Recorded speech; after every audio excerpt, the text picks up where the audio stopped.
Taeao whātārwhātu malu tātou ngā luenga wao, a mata mai tātou te tai o ngā luenga wao bāstou iri papu. I se fwoi sui o komiti, sui rangolango o komiti, a wao sunga i le whailutusi, pasta maspau. Kia me se fwoi sunga i le te uloa tātou ngā luenga, pasta niwi tia langi ata tanu vasa. Ia me se le tātou ngā luenga wao whamaloso i whumnuia i le nei Taeao i le angari leima le lofo le tua. Li whengai ma se upu le whionga le tua lau whi tātou talo. Lo mātou tamai o le langi, mawalunga le vi ingo lau whio le nei Taeao. Whanaunau atu nei Taeao alofa e sosoani mai, sosoani ane, sosoani se tasi o mawhai o na mō mai le awanoa mai mātou uma. Whanongolongo i le nei Taeao. Se aso uwhinangalo, se aso upu e whamarusia i le nei aso.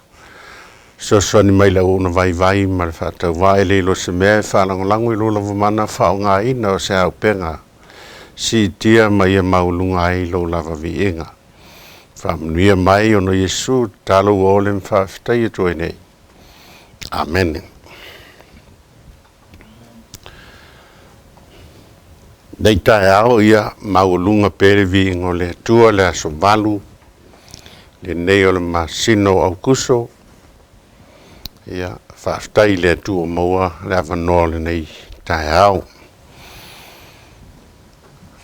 O le masino au kuso o lona autu o le whamasinonga. Autu o le vaiaso ia e ono sai i le ngā luenga a le tua. Autu o le nei Taeao o puapua ngai tupu ai le ono sai. O le ono sai e tupu ai le mautinoa. A le mau autu o le nei Taeao. Roma mtau pe lima alon fau pe wha pelo na whaitawina o le on sai e tupu ai le mautinoa o le mautinoa e tupu ai le wha moe moe. O le on sai e tupu ai le mautinoa o le mautinoa e tupu ai le wha moe moe. Ona whautui nai leo le aso whapei ona whanga solo mai i le Taeao nei, tātou iai. O pua ngā e tupu ai leon sai. E tolu vaenga iai o le nei Taeao o pua ngā, lua on sai, tolu, mautinoa. Pupua ngā on sai mautinoa. I le fio ngā le tua ma le ngā luenga le tua lo e tau tua ma tātou au nai. Mai lau tua vai aso ia e on sai i le ngā luenga a le tua.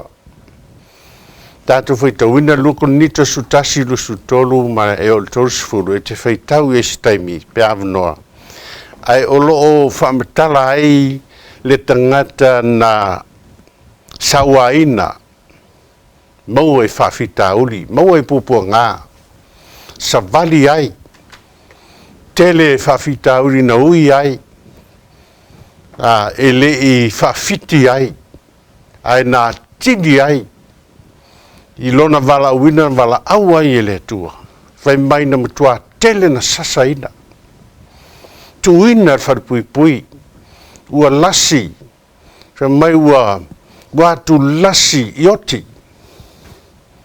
Alo winga o soifuanga e le i whangofie.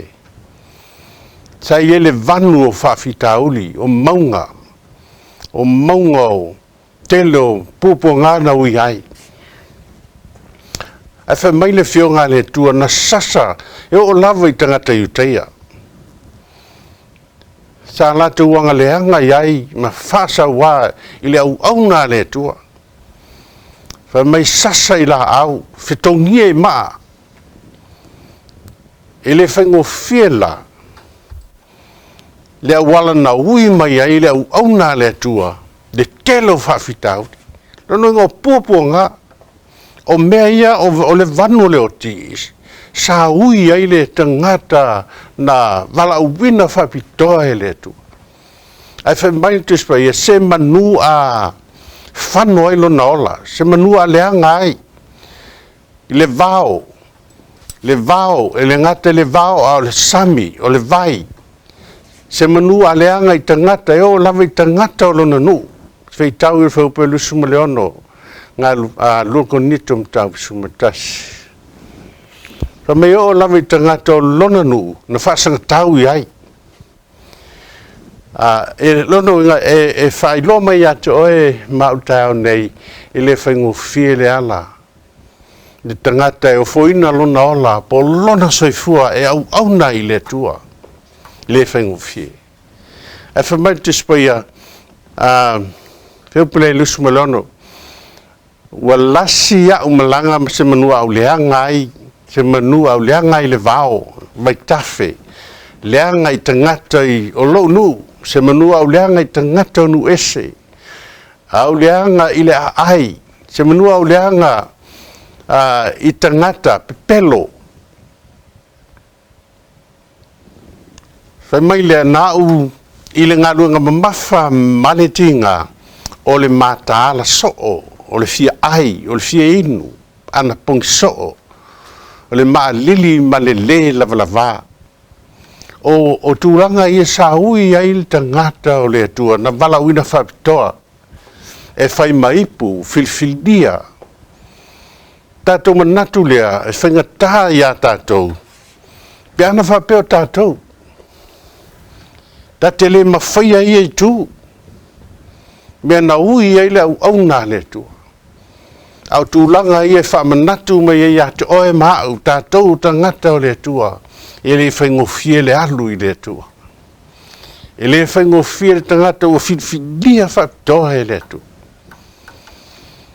mai po mai le molimau le apostolo po ai o vai o te le vai ai po ai o tausu ai o te le tinga ai a fai te tauina o mitamita o te mitamita i mea o te vai ai vai tātou tangata o le atua fai tau fo iei le tau puna suma lua famela apostolo o na langa whaftahi le tua whai mai le upa le tua ia te o lou nei a lofa tu noa e lava le sosoani ia te oe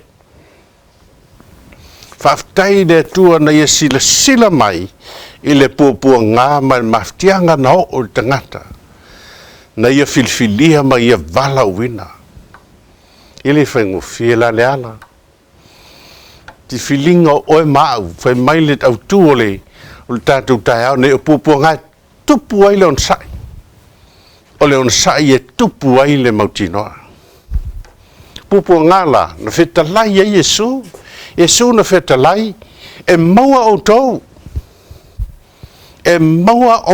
e pupua ngā i le lalolangi lea te soifua mo tātou wolai ana whetalai Yesu ia o tau loto te tele e mau e pupua ngā loto te tele aisa ua o manu malo i le lalolangi whaftai i le tua sa tau lana whapea mai Yesu ole a le maua o tau ni mea whaingatā o le soifuanga ae whetalai Yesu mua lava e manuia o tau ta mai ua o whai atu nei mea ia te o tau ina ia o tau maua manuia o whea mua mai manuia e maua mai a Yesu e hui lai na maua mai a Yesu manuia an toi whetalai Yesu e maua fo ila o tau e pupuanga la whaftai le tua. Mua ia le tu la fo ina, le soifua ma le ola o le whanau tangata, o i latou uma o e filifili, o e ola manu malo i a Yesu. O pupu ngala e tupu ai le onsai. Tupu mai e le onsai.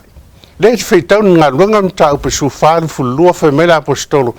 O pua ngai tele. Ili tasi, tele. O pua ngai tele e te tau o na tātou sao atu ai i le malo le atua. Whaftai u whai loa mai Yesu e maua o toi poponga, io e maua. Mai le moni maua la apostolo. E tele poponga a lea na tātou whaita wina e moni mau i ai le fionga le tua. E le i titi poponga. Whawhia ngai matangato le tua tele. A o nā poponga e sao ni ai. E tupu ai. E mautino ai. Le wha moe ui atu oe mau. Sao ni ele tu ele langi ma le ola e whawau. Sisi le lisa e whasu lima whaupe fitu. Mai a le upo le tua i ova le tua o au le whaia le mamlama. O te whatupuina le paulioli. O le whaia le manuia ma whatupuina le mala. O au i ova o le whaia nei me oma. Sila le tua i so se mea lava e tupu i le whanau tangata e le po le langi. Sila mai le langi i le tua le mamalama na te whatupuina le pauliuri na te whia manuia na te whatupuina mala. Dera iei ma puponga iei ma whawhita auri o a o i ova o le whia nei mea oma. Ela se me tātou te pole ai pēa o mai whawhita auri. E iei teimi. E tau se e se aile la sanga tangata soifua. Au nā e wa ai. Le a o le tua. O le sina ngalo le tua. Le fe mai entis paia. O te avatu what tau. E tusa ma le malosi ua iate oe mai atea. Loko nitom tau pe whawha pe valu. Masumatasi. Ole o pupunga tia i mantou i mea uma ai le whātua tu waleina. Whimeme ai. Ai le mutua whimeme ai.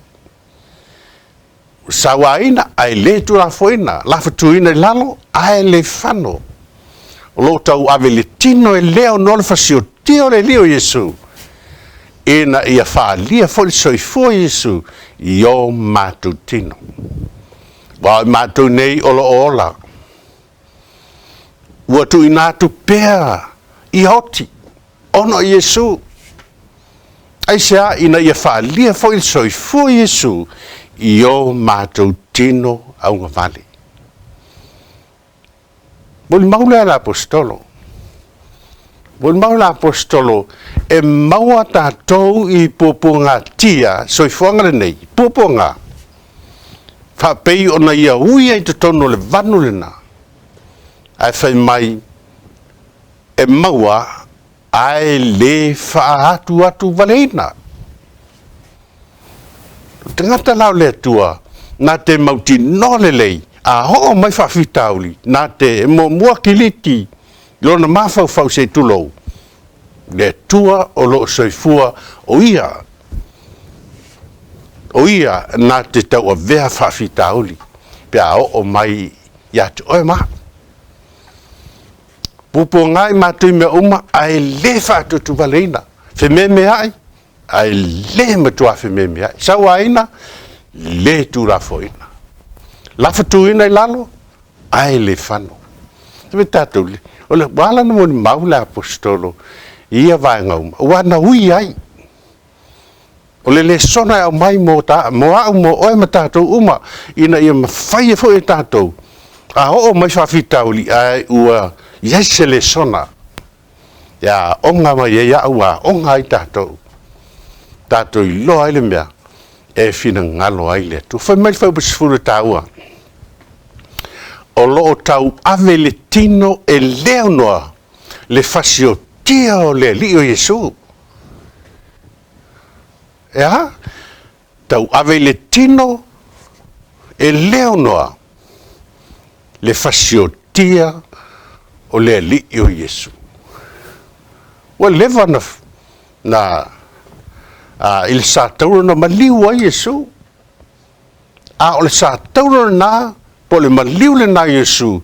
O le a onga mai ai langa o popo ngā o whawhita uli o mea na tau ave Yesu. Lea lai wha mai ai. Le apostolo mātu te tau ave ti ngā na, mātu te tau ave whawhita uli. E lea unoa.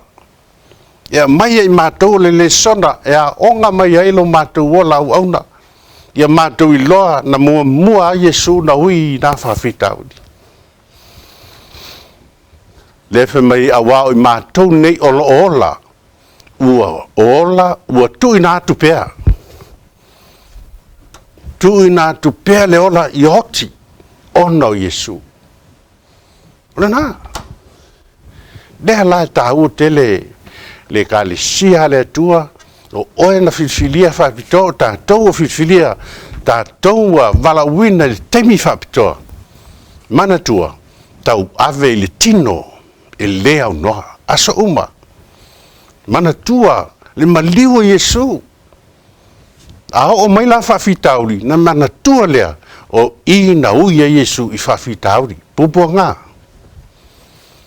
E na ia whaalia ele soifua Yesu I o tātou tino. Tātou iai le angalo na lua, ole on sai. Iau tātou whaasolo, wai pupua ngā ia na ui mai la apostolo. Wa mai se le sona mo oe matatou. E le I whaafiti ai lona ola au na I le tua. E na ia wha mua le wala au. Te I o la vinoti. Tu se Iakopo, o le on sai. Le alon sai, o le nei le au soe.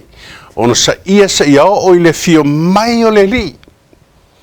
O le upu le on sai, le se upu whaingo fie. E te o ono. Te o ono I popua ngā. E te tau lana tupu le on sai, e mafua mai ona o pupua ngā.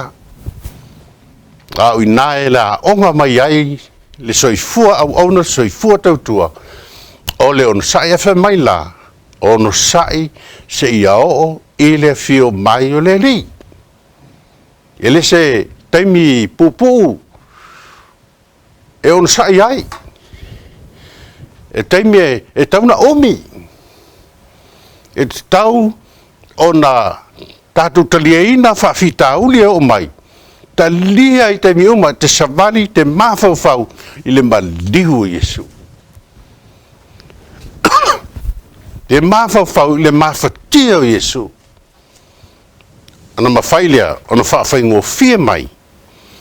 O le tātou ola, tau tui na atu mo le tua malana wala. E whaatali le ngalue whanua I le fua o ngāo le lele.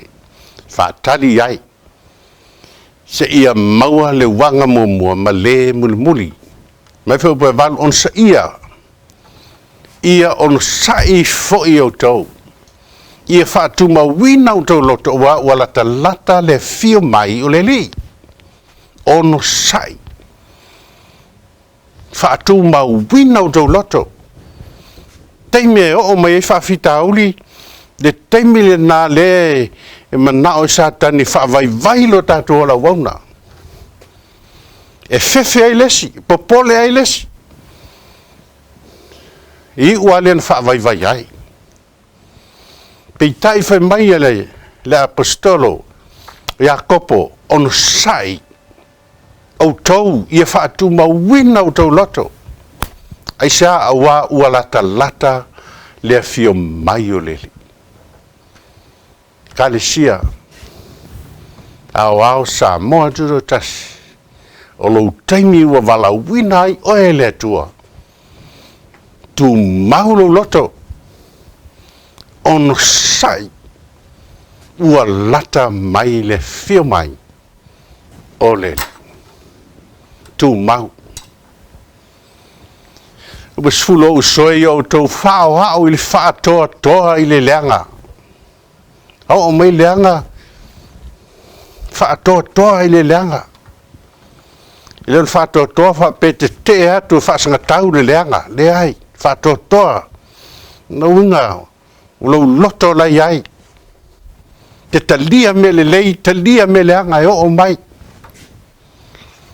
Eisa, wai ate oe le on sai.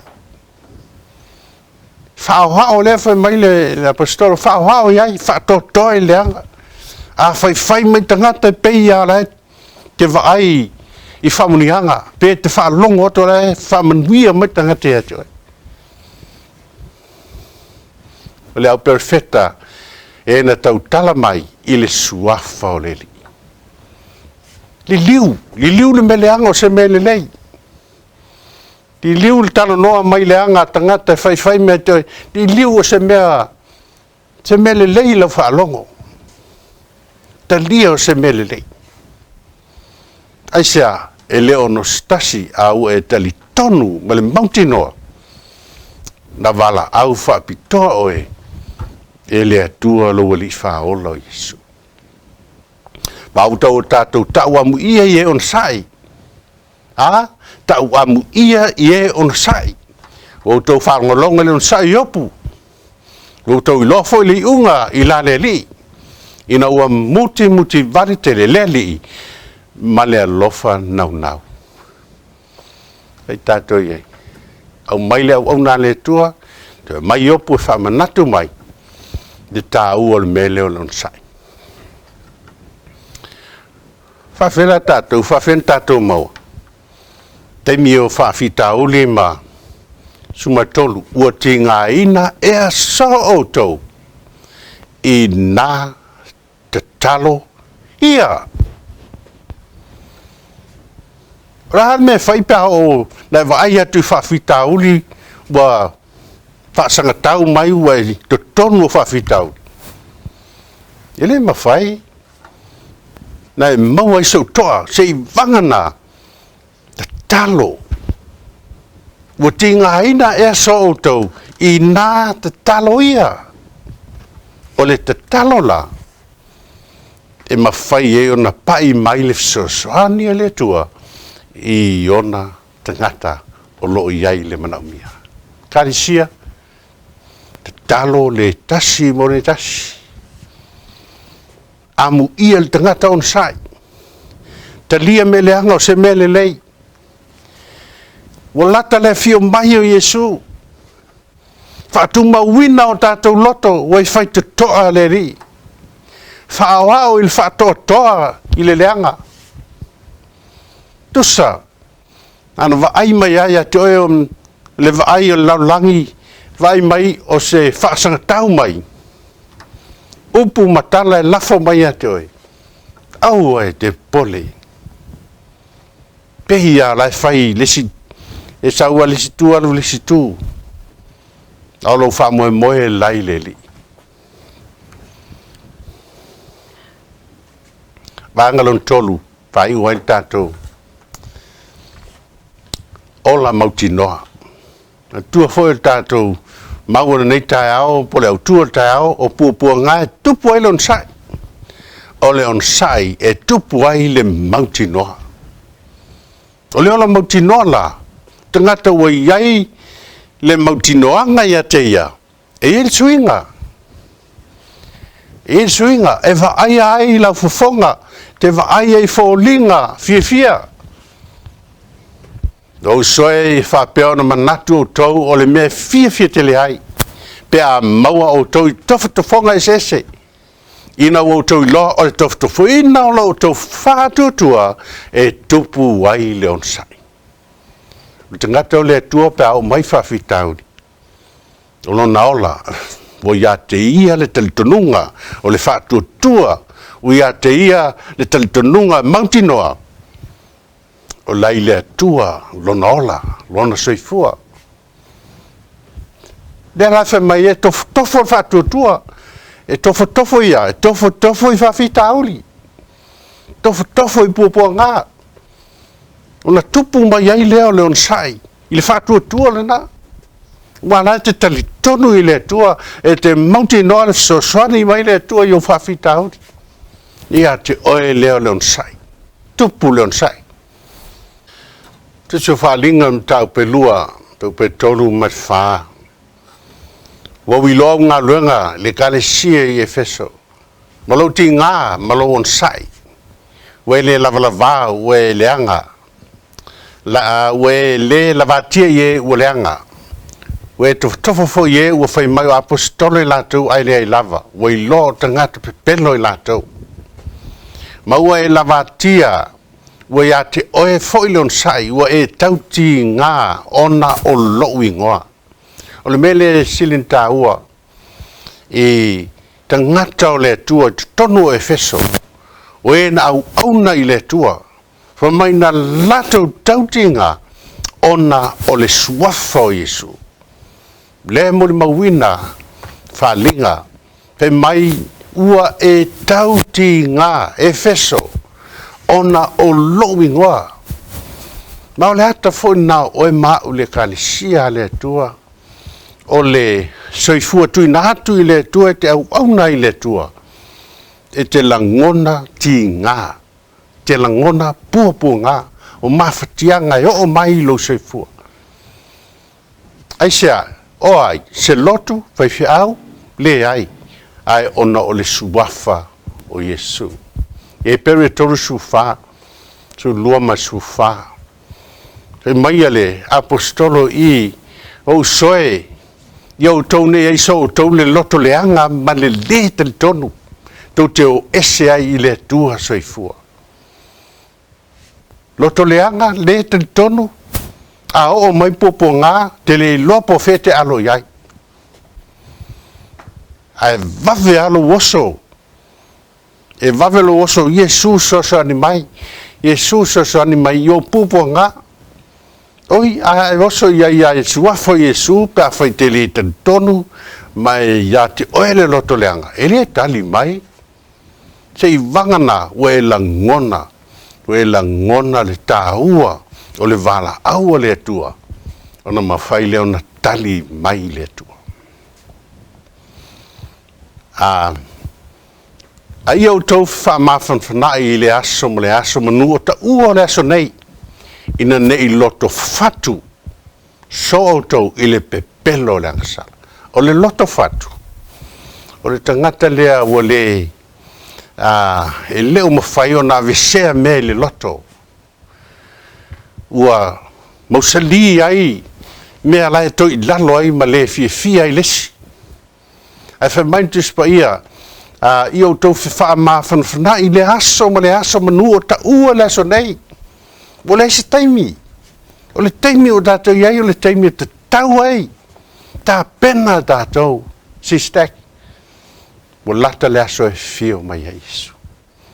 O ai mafuta whatase tātou ma ke riso.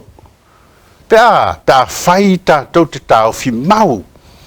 Tāo fi mau I lea I lo tātou mua I whatutua. E o I le ngataanga. Taimina e talia ai Yesu. E vea maua lii mau whaola.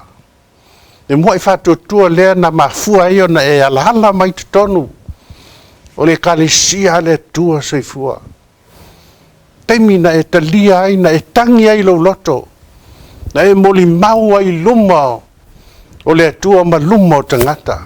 Na e whapeane, ma e whapeifo. O le avanoa lea. O te ola I tuina atu lo ola. E au na ai mo lo utua.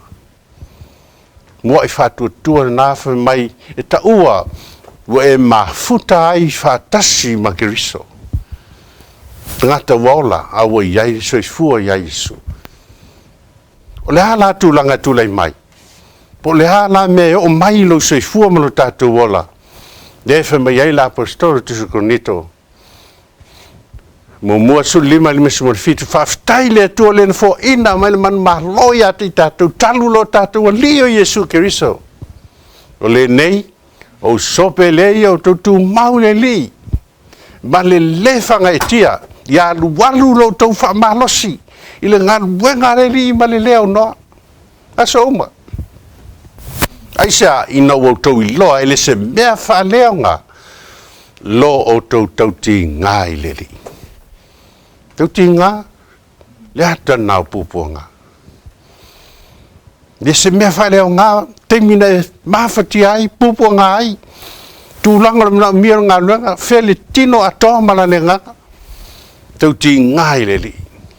Whaafitai tātou ngā luanga lau tele, lalo langi atoa. Ma lo ya te o tau tua, whaafitai lo tau auna I le tua. Ia maua lo tau whiwhia, tū maupea. I le wala au wina I tātou e le tua. Io mauleo ni tātou whaasolo mai e la matanga. Me la apostolo o lo uneia lofa tu noa le upo le tua. Le lofa tu noa le tua, wa lava le soani le vai o tangata. Soani le mana mia. Tātou iei teimi tau whai o seifua. O tātou iei teimi whai o le planeta, le kalesia le tua. Sa moa tu tasi. Te talo le tasi mo le tasi. Te talo. Ia molo tau whiawhia. Ori e auna. E whaia whina ngalo le tu. Tātou iei teimi whai o. Ia vi ia le alofo le tu. Alofo I tātou ta. Lo mantu te malangi whaftai lau whio. Mantu iei nei. Ta whiawhi malnei fo I Taeao. Ia o maulunga le vi ingo lau whio. Mantu talo. Ia whalau te relo ngang pa ia. Lau upuru ne whiawhi. Ia maulunga so vi inga. Lau unfui vai whatau vai leilo se mea. Whaftai lo whaungaina ne whiawhi. Whaftai whafonga lo nu. Whamnuia I lato I lo suafo olem whaftai tui nei. Amen.